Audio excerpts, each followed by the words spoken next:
안녕하세요, 라이트하우스입니다. 여러분들은 살면서 다이어트 해보셨나요? 기존의 몸에 비해 체중이 현격히 늘어나면 우리는 다이어트를 결심합니다. 이는 외관상 미적 요소의 회복도 있지만 본질적으로는 과체중으로 야기되는 고혈압, 당뇨, 심근경색 등 건강상의 악화를 더 이상 방치하지 않기 위함이죠. 지금 대한민국 부동산은 다이어트 중입니다. 특히 부동산으로 파생되어 급격히 증가된 가계부채 다이어트 말이죠. 다이어트를 하다 보면 여러 과정을 겪습니다. 오늘 라이트하우스에서 대한민국 부동산 다이어트를 중간 점검해 보도록 하겠습니다. 먼저 급격한 과체중의 원인을 살펴보겠습니다. 최근 5년간의 부동산 가격 급등은 어찌 보면 당연한 결과입니다. 왜? 살찔만한 모든 요소를 갖고 있었기 때문이죠. MB정부 때 리먼 브라더스 사태 및 유로존 사태 등으로 장기적인 부동산 침체로 매매가는 하락합니다. 반면 매수 심리 위축으로 전세가율은 지속적으로 상승하죠. 이 현상은 강남 3구 투기지역 해제, 다주택자 양도세 중과 폐지 등의 임기 중 파격적인 완화 정책에도 불구하고 임기 말까지 침체된 부동산을 바꾸기에는 역부족이었죠. 그리고 박근혜 정부로 이어집니다.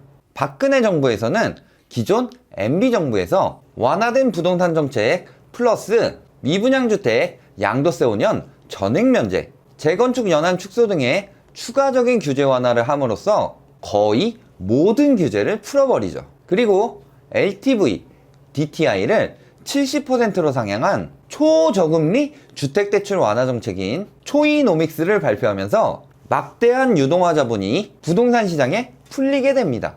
그리고 마침내 부동산은 본격적인 반등 서막이 시작되죠. 먼저 자본력이 있는 세력이 높은 전세가율과 다주택자의 규제 완화를 이용하여 강남 재건축을 시작으로 각종 호재 지역에 갭투기, 분양권 투기 등의 무분별한 투기를 시작합니다. 거래가 늘자 자연스레 가격은 상승하고 이는 부동산 호황이라는 여론을 만들어냅니다. 그리고 언론을 통해 급속도로 퍼져나가게 되죠. 문제는 이런 투기 세력들의 투기로 인한 상승추가 만든 여론에 실거주 목적의 서민들도 휩쓸려 따라갔다는 겁니다. 왜? 70% 이상 대출해주니까, 부동산 가격이 막 오르니까, 더 좋은 데로 이사가면 돈 버니까 투기 세력과 더불어 실거주자들도 무리하게 대출을 받아가면서 추격 매수를 시작하게 되고 우리나라도 일본 버블 때처럼 부동산 붐이 일어나게 됩니다. 전세 탈출, 내 집 장만의 기회, 평소 꿈꾸던 지역으로의 진출 등 실거주자들의 부동산 드림과 이를 악용한 투기 세력의 선행 작업이 지속적으로 순환하면서 부동산은 점점 과체중화되어 가죠. 통계청에 나온 전국 아파트 실거래가 지수를 보면 14년 중순까지 보합이던 부동산이 같은 해 7월 초이노믹스 정책 발표 이후 가파르게 상승하는 모습이 여실히 드러납니다. 여기서 잠깐 짚고 넘어갈 것이 있는데요. 많은 사람들이 유독 현 정부에서만 부동산 가격이 폭등했다고 말합니다. 맞습니다. 폭등했죠. 근데 그 이유를 보면 박근혜 정부 때는 침체된 부동산이 반등하는 시작점이어서 매수할 땐 싸게 샀고 매도하는 시기인 이번 정부 때 비싸게 팔았기 때문이죠. 이는 부동산의 특성상 환금에 시간이 걸리기 때문인데요. 박근혜 정부 때는 전체적으로 매수하는 시기였고 환금을 위해 보유했던 기간이 필요했기 때문에 가격적으로는 안 오른 것처럼 보이는 겁니다. 이후 문재인 정부 때 전세 만료 등의 매도 시기가 오자 이전 참여정부 때처럼 규제를 역용해서 똘똘한 한 채 등의 프레임을 통해 비싸게 판 거죠. 2018년 가격 급등 시기에 거래량이 오히려 이전 연도보다 낮은 것을 보면 알 수 있습니다. 똘똘한 한 채이고 가격이 오르는데 왜 팔았을까요? 냉정하게 생각하면 속이 뻔히 보이는데 말이죠. 이렇게 부동산에 대해 오해가 많습니다. 본론으로 다시 돌아와서 박근혜 정부 탄핵 후 집권한 문재인 정부 때는 지난 몇 년간 생산성이 없는 부동산을 통해 가계부채가 급격히 늘었기 때문에 규제를 통해 다이어트를 시작합니다. 미국과 일본 등 대출을 통한 자금 유동성화로 부동산 거품이 낀 나라에서 후행했던 당연한 수순이지요. 따라서 투기 지역 및 투기 과열 지구를 지정해 대출을 40%로 하향 조정하면서 일단 부동산을 통한 실수요자의 가계대출을 억제하는 한편 완화 일변도였던 규제도 다시 강화시킵니다. 다만 일본 부동산 버블 때 했던 단기간의 급격한 금리 상승은 오히려 내수 경기 침체 및 현 정권에 대한 여론을 악화시킬 수 있으므로 금리는 유지하는 정책을 사용하면서 더 이상 증량이 되는 것은 막으려고 합니다. 그런데 앞선 설명에서 알 수 있듯이 규제에도 불구하고 참여정부 때 사용해서 재미봤던 똘똘한 한 채의 프레임을 다시 한번 들고 나오면서 예상치 못한 가격 급등을 맞이했죠. 저로서도 이런 현상은 정말 예상치 못했습니다. 본질적인 문제가 실거주자보단 자본력이 갖춰진 투기 세력에게 있다고 판단한 현 정부는 9.13 대책을 내놓으면서 다주택에 대한 대출 강화 등을 합니다. 그러자 거짓말처럼 거래가 급감했죠. 실거주의 대출 비율은 강화하지 않았음에도 거래가 급감한 것을 보면 가격을 주도하던 것이 실거주가 아닌 투기 세력임을 정부와 국민 모두 확인할 수 있었습니다. 하지만 여전히 투기 세력들은 규제가 덜한 대구나 규제가 없는 대전, 광주 등 지방으로 이동해서 부동산 시장을 파괴하고 있습니다. 정말 지독합니다. 현재 위와 같은 단기적인 부동산 과체중으로 인해 여러 가지 부작용이 만연해 있습니다. 일단 서울의 경우 가격이 54.4%나 올랐으며 심지어는 2배 넘게 오른 곳도 있습니다. 이는 경제성장률, 소득성장률에 비해 34%에서 38%나 높은 수준으로 비정상적인 상승을 말해주고 있습니다. 또 투기로 인해 다주택자는 매년 10만 명 이상씩 늘고 대열에 끼지 못한 사람들은 무주택자로 전락하며 부의 양극화 역시 극대화되었습니다. 통계청에서 조사한 자산 분위표를 보면 5분위의 자산만 비대학적으로 늘어난 건 역시 이를 증명하죠. 트레이딩 이코노믹스에서 조사한 우리나라의 GDP 대비 가계부채는 지난 5년간 급격히 상승하여 2018년 3분기 기준 96.9입니다.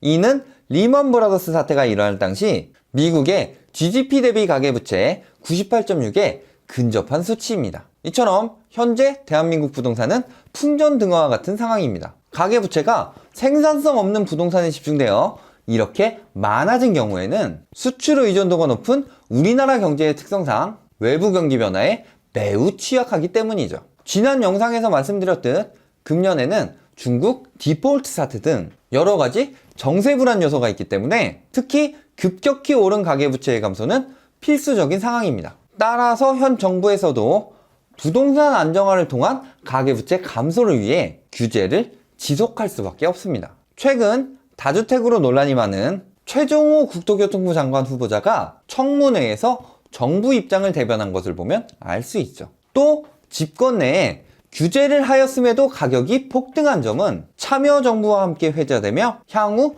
총선 및 대선에서도 악영향을 줄 수 있으므로 임기 내 오명을 싣기 위해 규제 강화는 지속될 것입니다. 현재는 여론의 반대가 많지만 결국 부동산을 안정화시키면 대다수의 국민들은 현 정부의 노력을 알아줄 것입니다. 또 부동산 안정화를 느낀 많은 서민들이 이것이 옳다는 것을 깨닫고 의식이 바뀌면서 앞으로는 어떠한 정부가 들어서더라도 부동산 안정화 정책을 원하고 지지해 줄 것입니다. 저는 그런 날이 온다고 확신합니다.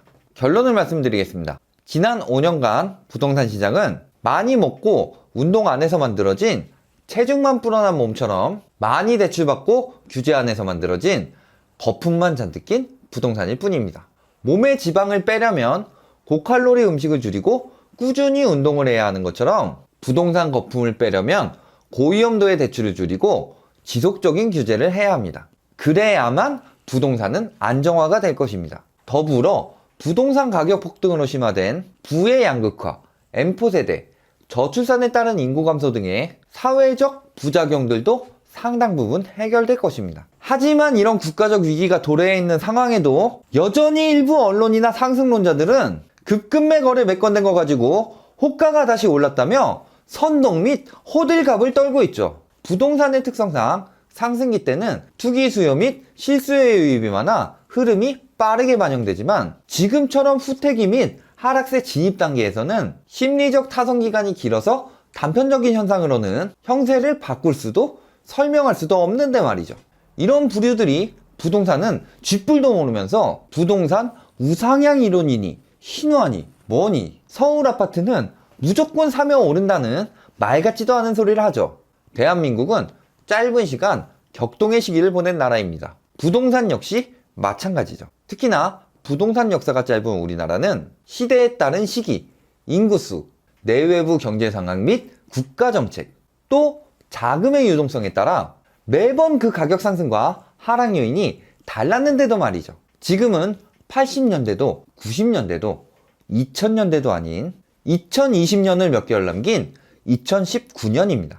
지난 5년 급격한 가계부채 상승을 동반한 가격 거품은 단기적으로는 국가 정책으로, 중장기적으로는 공급 물량과 인구 감소에 따른 수요 감소로 하락할 수밖에 없습니다. 지금은 그 시작일 뿐이죠. 물건이 없어서 망하는 가게는 없습니다. 사는 사람이 없어서 망하는 것이죠. 근래에 매수한 사람들 또는 자본력이 없는 사람들이 손해 구간에 진입하는 순간 하락세는 점점 더 가시적으로 나타날 것입니다. 지금은 작은 현상에 일희일비하는 태도가 아닌 차분하고 냉정하게 본질을 봐야 할 때입니다. 3월 27일 기준으로 헬리오시티 입주 마감 D5 잔금 미납 청구하고 향배는 이라는 기사가 올라왔네요. 헬리오시티 지겨워서 그만하려고 했는데 일부 부동산에 대해 쥐뿔도 모르는 선동자들이 있어 이후 한 번 더 다루도록 하겠습니다. 물론 자료 준비 열심히 해서 추남이지만 오늘처럼 뻔뻔하게 낯짝 보여드리면서 말입니다.